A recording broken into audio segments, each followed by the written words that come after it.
ছাদ বাগানে লাউ, তাও আবার পাশাপাশি একসাথে 3 বোন একসাথে শুয়ে আছে। শীতের রোদ্দুর যেন মনে হচ্ছে ওর গায়ে পড়ছে। আসলে গ্রীষ্মকাল, এই গ্রীষ্মকালেও ছাদে কি সুন্দর নারকেল পাতা বিছানো, যে বেদির উপর, যে বিছানার উপর সে শুয়ে আছে নিশ্চিন্ত আরামে। লাউ সম্পর্কে নতুন কিছু কিছু বলার নেই বাঙালিকে। আমরা ছোটবেলায় শুনেছি ঠাকুমারা বলতো নাউ নুয়া নক্কি পুজো। লাউয়ের আগা খাইলাম, ডগা খাইলাম, লাউ দিয়া বানাইলাম ডুগডুবি।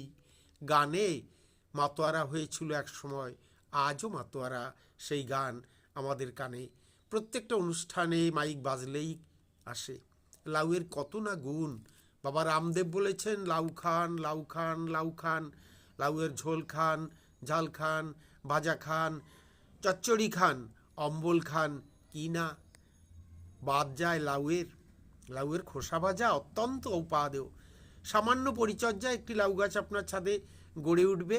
লাগান না, দেখবেন কি সুন্দর তত্তরিয়ে বাড়ছে, আপনাকে আনন্দ দেবে, আমরাও সংবাদ পাবো। সাবস্ক্রাইব করে সঙ্গে থাকবেন।